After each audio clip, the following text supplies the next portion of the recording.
Mga kananay, kumusta kayo? Kwento ko lang guys, kahapon nandun tayo sa part ng about sa ating mga kapatid. Ngayon naman guys, kwento ko sa inyo about sa pakikisama natin sa ating kapwa. Alam ko nadadanas mo to at alam ko din na bawat isa sa atin ginagawa natin yung best sa pakikisama. Diba?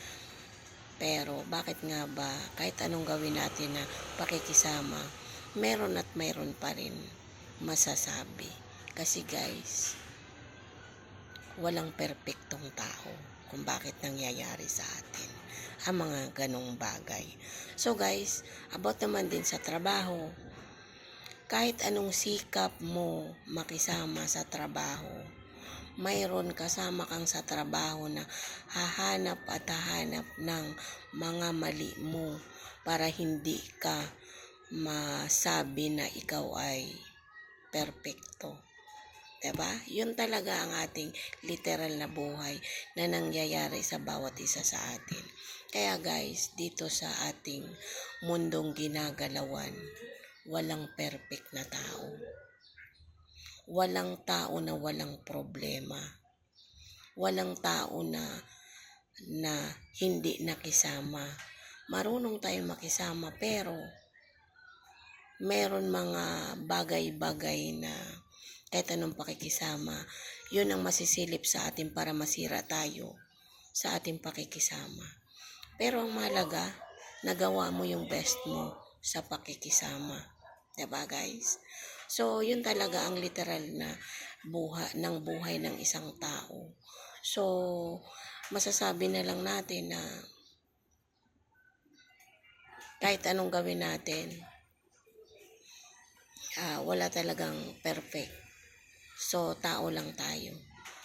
Ang para sa akin, kahit na sabihin man ng iba na kung ano ka, ang mahalaga, masabi mo sa sarili mo na ginawa mo yung best mo. Diba? Yun po ang pinaka-importante. So guys, tayo ay tao lang. Maraming mga nakikitang iba sa ating buhay na mga mali.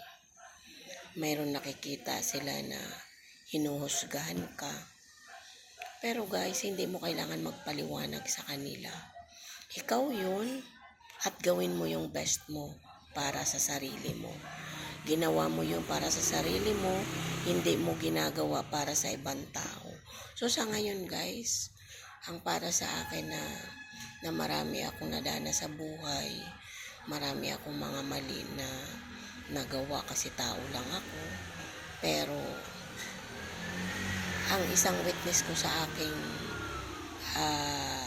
buhay na may mga mali, ang Diyos. Kasi siya yung aking kasama sa hirap ko sa buhay na dinanas ko. Kaya guys, kung ano man yung nadanas mo sa buhay, sinasabi kong kaya mo yan.